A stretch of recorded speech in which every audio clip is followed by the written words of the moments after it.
My beloved child, do not be quick to regard prolonged exhaustion as an inevitable part of your life. I did not create you merely to drag yourself through the days in a state of depletion, nor did I call you to live like one who has only just enough strength to survive each dawn. There are times when you are tired, because you have passed through a long season, because you have sown much and have not yet had time to rest, because you have carried heavy responsibilities in silence. I see this, and I do not blame you for being weary, but I want you to discern the difference between the tiredness of a journey that needs restoration and exhaustion that has become a quiet prison. When you begin to believe that weariness is your destiny, you will stop seeking healing.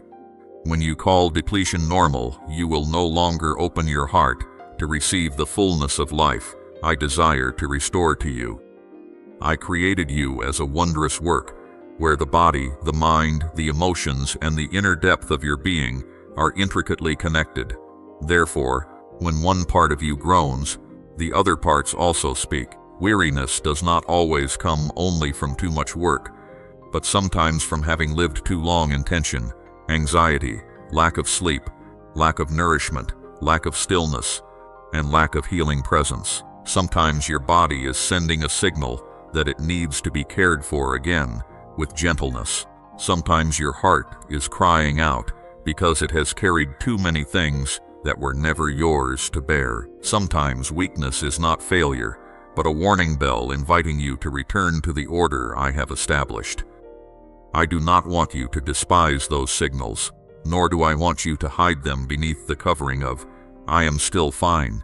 Long ago, Elijah once collapsed beneath a tree in a place of profound exhaustion. He had just passed through a great confrontation, had witnessed my power, and yet afterward he was swallowed by fear and weariness. I did not come to him with cold rebuke. I did not command him to rise immediately in order to prove his strength. I gave him rest. I gave him food. I gave him drink, and then I allowed him to rest again. Before I gave him the next direction, I tended to his exhaustion.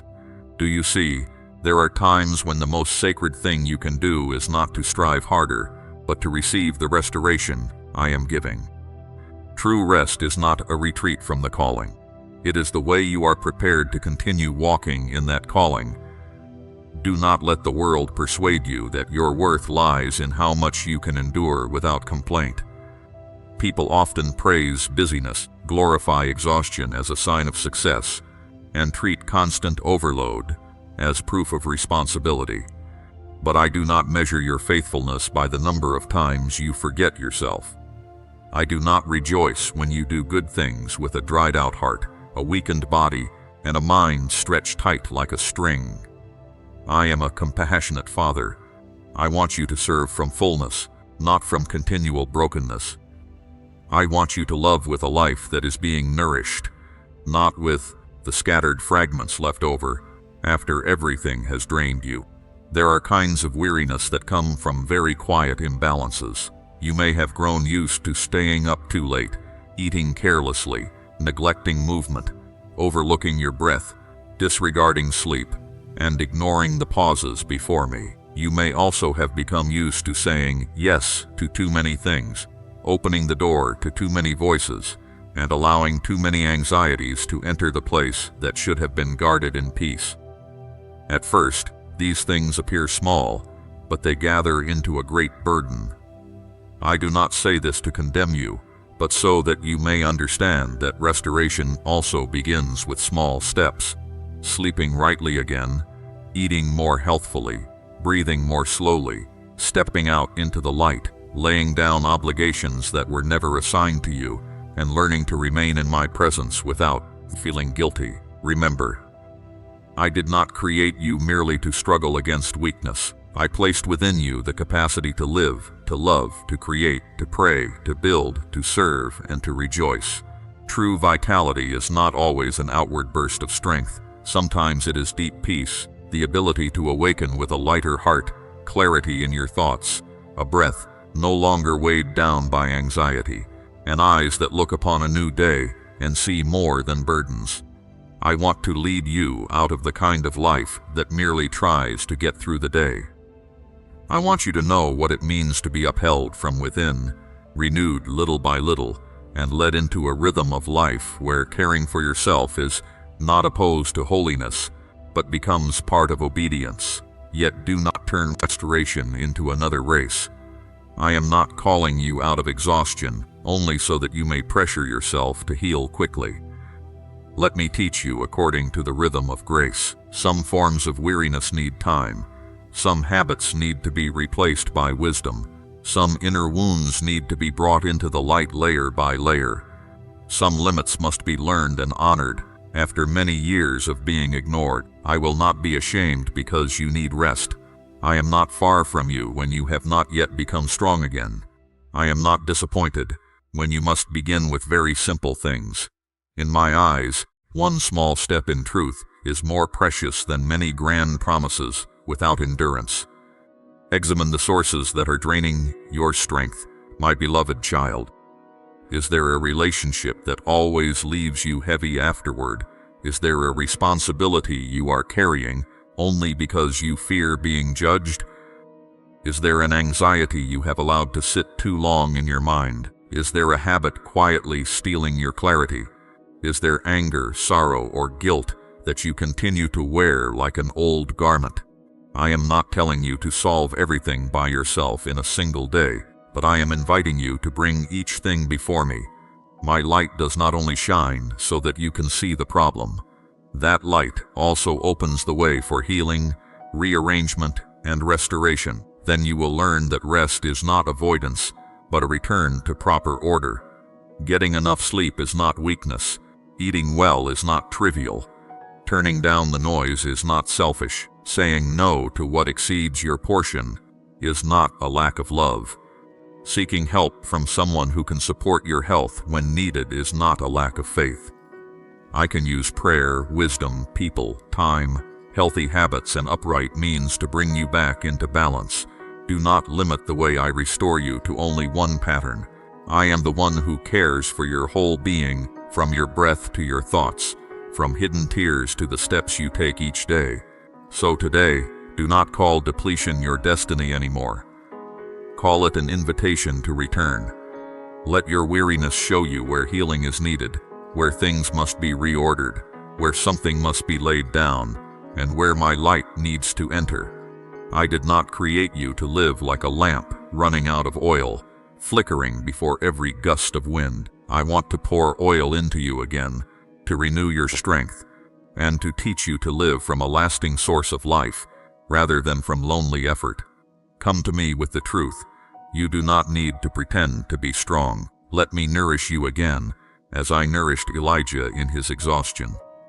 And day by day you will see vitality return, not like a loud noise, but like dawn gently spreading over dry ground, touching every weary place and calling you to rise in peace. My beloved child, when the harvest season comes, you will begin to see the things you once considered ordinary with different eyes. You will understand that some miracles do not come with thunder shaking the heavens, but arrive through the gentleness of a timely encounter, a word of encouragement sent at the very moment you almost gave up. It's a small door opening when you thought every path had closed. I had been working in the things you did not notice. I had been quietly connecting scattered pieces. I had been using even the moments you thought were meaningless to prepare the day, when you would look back and realize that no tear was forgotten, no prayer fell to the ground, and no act of love was ever truly lost. The harvest is not only the moment you receive the fruit, it is also the moment your eyes are opened to see that my hand was present in every small step along the way. Perhaps you once thought that a simple message could not change anything, that an intercessory prayer in a hidden room, known to no one, could not matter, that a gentle hand on someone's shoulder was not enough to lift a person from the depths. But I tell you, when a small thing is offered in love and obedience, I can make it greater than anything you imagined. A seed does not need to be noisy in order to become a tree.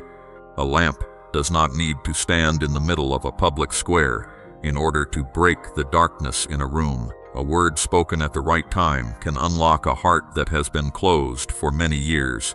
Therefore, in this season, I want you to stop despising small things. In the very places you thought were only fragments, I had hidden the beginnings of restoration. In the very places you thought were only daily duty, I had placed signs of the harvest.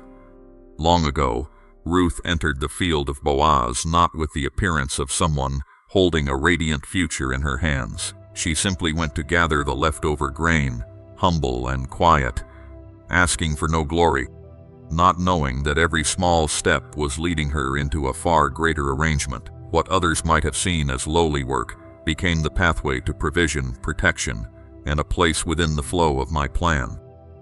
Do you see, the harvest often begins with faithfulness in very small things. Ruth did not enter the great story with trumpets of triumph, but with devotion, endurance, and a heart that would not give up.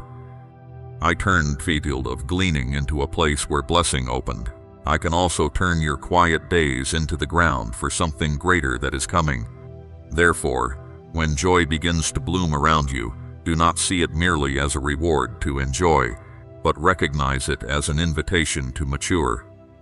I give to you not only so that your heart may be eased in the present, but so that you may be prepared for the next assignment. The harvest is not the final stopping point.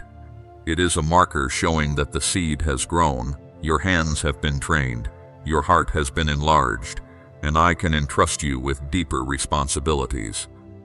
What I give you today may be comfort for you, but it may also be material for tomorrow's mission. Blessing never ends only with making you happy. True blessing always has a flow.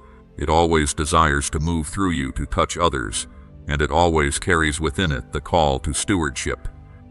Be careful, my child, of a very gentle danger. When what you prayed for has arrived, you may stop seeking the one who listened to you in the days of waiting. Many people are fervent in seasons of lack, but when they are filled, they become distracted. They remember me in the wilderness, but when they step into a golden field, they become busy counting the sheaves and forget the one who gave the rain, the sun, and the strength to sow. My beloved child, do not let joy draw you away from intimacy with me.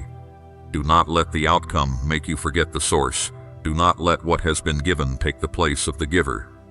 Continue to pray, not because you still lack, but because you want to remain near me. Continue to seek, not because you have not received, but because you know that I am more precious than everything you have received. In the harvest season, you must also learn to remember. Do not pass by blessing like someone hurrying through a garden without stopping to breathe in the fragrance of its flowers. Let your heart pause, give thanks, and look back at the paths through which I led you. If you do not engrave certain things in remembrance, you will easily forget them when a new trial comes. Remembrance is a vessel that preserves the fragrance of faithfulness. When you remember how I provided, you will fear tomorrow's needs less. When you remember how I opened a way, you will not rush into despair before a closed door. When you remember the small miracles of the past, you will have faith to recognize new miracles in the present. The one who remembers will not easily be persuaded by darkness that I am absent. But remembering does not mean holding everything for yourself. I want you to receive as a steward, not as one who only gathers and stores. A steward understands that everything entrusted has a purpose. Every resource must be used with wisdom, and every opportunity must be placed under my light. If I give you time, use it to build what has value. If I give you words, use them to lift the weary. If I give you influence, use it to direct others toward truth. If I give you abundance, let generosity flow from you in purity. Do not let blessing become a mirror that causes you to see only yourself. Let it become a window through which others can see my kindness. You must also understand that behind every ripened field, there are still lands waiting to be opened. I do not bring you into a joyful season so that you may fall asleep in satisfaction, but so that you may regain strength, learn stewardship, and continue forward with a wider vision. There are people you have not yet met who need your story. There are places where you have not yet set foot that are waiting for the light you carry. There are prayers you have not yet prayed that will become bridges for the restoration of others. Do not stop halfway simply because you have seen part of the fruit. I still have many things I desire to do in you and through you. Today's harvest is the confirmation that I am faithful. Next season will be the place where you learn to walk with me more deeply. So rejoice, my beloved child, but rejoice with watchfulness. Smile with the joy of one who knows they are loved, but also walk with the carefulness of one who knows they have been entrusted with something sacred. Receive what I give with gratitude, but do not hold it so tightly that your hands can no longer open to offer it back. Enjoy the sweet fruit of this season, but do not forget to tend the seeds of the season to come. Let joy not make you shallow, but more humble. Let fullness not make you careless, but more generous.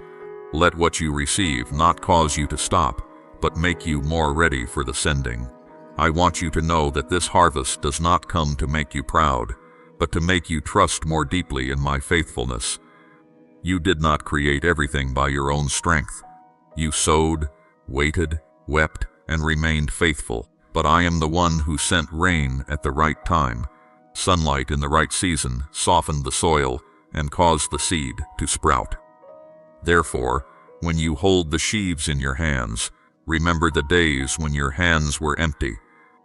When you stand in the golden field, remember the nights when you could only believe through tears.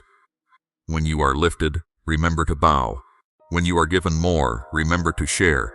And when you rejoice, let that joy become a pure offering before me, for every good thing begins with me, is preserved by me, and is brought to completion in the eternal purpose I have for you. My beloved child, stay awake before the paths that appear bright, but do not lead to true life. Not everything dangerous appears with a terrifying face, and not every trap carries a sign that helps you recognize it from the beginning. There are roads, decorated with reasonableness, covered by the applause of the crowd, and called by beautiful names: freedom, practicality, flexibility, adaptability, living for yourself. But if beneath those words there is a turning away from my will, then no matter how loudly the world applauds it, it is still a road that causes your heart to grow cold, little by little. What pulls you away from me is often not one great fall in a single day, but many small compromises you permit because you think, it is probably all right. Those very all right things, if they are not brought into the light, will become thin cords wrapped out around your steps. I do not call you to live in fear, but I do call you to live in discernment. The wide road is often crowded, not because it is right, but because it is easy. It does not require you to die to pride. It does not ask you to examine your motives. It does not demand that you give up what draws you away from me. It gives you the feeling that you can keep a portion of faith to comfort yourself, while still yielding to every other voice competing for your heart. It tells you that as long as your lips still mention me, a slight deviation in your inner life does not matter much. But my child, such mixture does not make you stronger. It takes away your purity. If a stream is gradually mixed with mud, it will no longer reflect the sky. If a lamp is covered with dust day after day, it may still have the shape of a lamp, but its light will no longer be enough to guide the way. Long ago, Lot chose the lush plain before his eyes. It appeared promising, convenient, and like a wise opportunity for the future. But the land that looked beautiful outwardly was near a place where the hearts of people had grown accustomed to living far from the light. Lot did not leave righteousness in one loud moment. He gradually pitched his tent near danger, and over time he came to live in an environment that dulled discernment. Do you see? What begins as a reasonable choice can end in great loss if that choice pulls you away from me. That story is placed before you as a gentle yet serious reminder. Not every place that looks fertile is where I want you to settle. Not every opportunity that opens before your eyes is a door I have given. Not everything convenient carries life. The narrow road is different. It does not always make people admire you, nor does it always cause you to be understood. There are days when you must say no, while everyone around you says yes. There are seasons when you must walk more slowly than others because you do not want to trade the peace I give for a hurried result. There are times when you must leave the banquet of compromise, even though it is crowded and joyful, because you know your heart will not remain pure if you stay too long. The narrow road does not indulge every desire within you, but it protects you from chains wrapped in velvet. It does not promise immediate comfort, but it leads you into deep freedom, where you are no longer ruled by what is false, no longer forced to hide, no longer divided between what you confess and what you live each day. I know you sometimes grow weary of living differently. From the crowd, I know. There are times when you look around and wonder why others can loosen their boundaries and still seem peaceful, while you feel an inward warning the moment you take even a small step away from the path. My beloved child, that is not a burden. It is a sign of protective love. When I warn you, it is because I do not want you to wander so far that you can no longer hear the call to return. When peace leaves a choice, that is mercy, taking your hand and pulling you back. Do not grieve because you cannot live half-heartedly like others. One who is called to the light will never be comfortable for long in a shadowed place. This does not make you disadvantaged. It shows that I am guarding something precious within you. There are sacrifices on the narrow road that no one sees. You refuse an invitation, leave a relationship, lay down a habit, stop before a temptation, choose silence when you could defend yourself with sharp words, choose honesty when deception seems to offer a quicker benefit. People may not recognize it. They may say you are too serious, too different, too hard to fit in with, but I see every quiet decision you make as small stones building a pure temple. I see every tear when you release something you once loved because you know it no longer belongs to your path. No act of obedience is forgotten before me. No sacrifice made in truth is lost. Understand this: compromise never comes announcing that it wants to destroy you. It usually comes as a soft reduction. Pray a little less, stay watchful a little less, be honest a little less, remain pure a little less, listen to me a little less. It does not ask you to abandon me immediately. It simply tells you to move me away from the highest place. Then one day, you realize your heart is no longer as sensitive as before. Prayer no longer comes naturally. Worship is no longer deep, and the things that once grieved you have become normal. That is how the wide road works. Not always with thunder, but with drowsiness.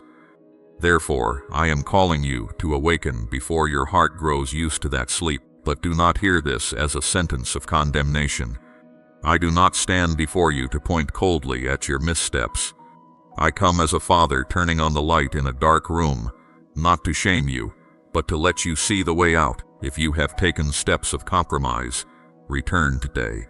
Do not wait until everything collapses before you come back. Do not let shame persuade you that you have gone too far. I am still calling you with love, but that love also speaks the truth. You cannot find life in what is draining life from you. You cannot find peace in what forces you to hide. You cannot find freedom in what makes you dependent. Return to the light, and the light will not cast you away. The narrow road is not as lonely as you think, because I go before you. I do not merely stand at the end of the road, wait for you to arrive. I am with you in every difficult step. When you are tired, I lift you. When you are uncertain, I guide you. When you are tempted to return to the easier road, I remind you of the reward that does not fade. What you give up for me is not a final loss. It is a seed sown into eternity. The wounds you bear because you choose truth will be touched by me with glory. The seasons in which you are misunderstood, because you keep yourself pure, will become beautiful marks of a life that belongs to me. What the world calls loss, I can turn into treasure no one can steal. So today, my beloved child, choose the path of life, even if it is narrower, quieter, and praised by fewer people. Do not let the crowd decide your direction. Do not let convenience blur the calling. Do not let the reasonable words of the world make you forget that you were born for something higher than temporary ease. Keep your heart pure, keep your steps watchful, and keep your ears close to my voice. When you must leave the wide road, you are not losing your future. You are saving the future I prepared for you. When you walk on the narrow road, your joy is not being diminished. You are entering true joy, joy that does not depend on applause, cannot be bribed by temptation, and is not ruled by darkness. Walk with me, my child. The road may be narrow, but my presence fills it with light. The road may be difficult, but my grace is enough for you. The road may be traveled by few, but its destination is life, peace, and glory that never fades. I want you to understand this with a calm heart. Trials do not come to define you, but to reveal what I have placed within you. Pressure exposes the foundation. The wilderness shows what you are truly leaning on. Days of opposition reveal which promise has taken root in your heart, and which fear still needs to be healed by me. When you are pressed into a place where you cannot control everything, you learn that I am still the one who leads. When you lack what you once depended on, you learn that my provision is not limited by familiar means. When others do not understand you, you learn to stand firm before me without needing every voice of applause. This hidden training is precious, for the one who is brought into a new season needs a wider inner life, a steadier faith, and a clearer way of listening. Long ago, Elijah had to hide beside the brook Cherith during a season of drought. It was not a luxurious place, nor was it a place where crowds honored him. It was a solitary place, a quiet place, a pause that seemed small compared with the great calling upon his life. But there, I commanded the birds of the sky to bring him food, and the brook nourished him for an appointed time. Then when the brook dried up, I did not abandon him. I simply moved him into another form of provision through a poor widow who seemed to have nothing to give. Do you see? I can feed you in ways you do not predict. Some streams dry up, not because I have stopped caring, but because I am preparing you to step into a new form of guidance. When an old source closes, do not quickly conclude that blessing has ended. Many times it is the sign of transition. Therefore, when you are under pressure, do not let your heart rush into panic. Ask me what is being born through this pressure. Am I teaching you greater endurance? Am I separating you from dependence on people? Am I revealing who will truly walk with you in the coming season? Am I using delay to drive the roots of your faith deeper? Do not only ask for the trial to disappear quickly, ask that you would not miss what I desire to form in you through it. I do not rejoice in your pain, but I have the power to turn pain into a school of wisdom. I do not create evil to torment you, but I can use the very place that has been shaken to build within you a steadier person. My beloved child, my power is often recognized most clearly when your own strength is no longer enough to boast in. When you are weak, you learn to lean on my arm. When you no longer have a perfect plan, you see how subtle and faithful my guidance is. When you no longer have an escape of your own making, you witness a door I open in a way unlike anything you imagined. Do not despise small days, slow steps, or mornings when you have only enough strength to continue a little further. I see that faithfulness. I see you still choosing to believe when you do not yet have complete evidence, still choosing to pray when your heart trembles, still choosing to rise after a night of tears. These things are not meaningless before me. They are gold refined in the fire. Perhaps you are passing through a season in which the old things no longer fit you, while the new things have not yet appeared clearly enough. That in-between space often confuses you. You no longer belong fully to the old place. but you do not yet feel stable in the new one. Be at peace, for every transition has such a stretch of road. When a seed cracks open in the soil, it may think it is being broken, but in truth, it is beginning to live in a higher form. To the caterpillar, the cocoon may seem like confinement, but inside it, a quiet transformation is taking place, so that one day its wings may open. I am also working in you in this way. Some present tightness is not punishment, but a sign that you have grown beyond your old garment.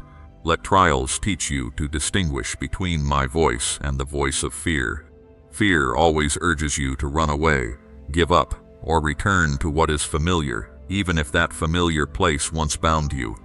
My voice is deeper and more peaceful, though it may still require courage from you. I do not always explain the whole path, but I give enough light for the next step. I do not always remove every opposition immediately, but I place protection around you so that what is permitted to touch you cannot go beyond the purpose I allow. Do not think that my protection means you will never meet a storm. Many times, my protection means keeping you steady within the storm, so that afterward you know you did not stand by your own strength. So today, look at your trials with new eyes. Do not call this difficult season the end when I am calling it a pathway. Do not call this opposition proof that you are on the wrong road when I may be using it to confirm that you are stepping into something valuable. Do not let weariness make you forget the times when I provided, protected, and opened a way. I did not bring my people through the sea so they could die in the wilderness. I did not call the disciples only to leave them alone before opposition. I did not feed Elijah beside the brook only to forget him when the brook dried up. And I have not brought you into this season of transition in order to abandon you.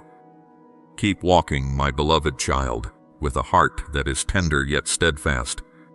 Where there is trial, there I will reveal my presence. Where there is lack, there I will teach you to know the true source of provision. Where there is opposition, there I will prove that the light I have placed in you is stronger than every darkness trying to block your way.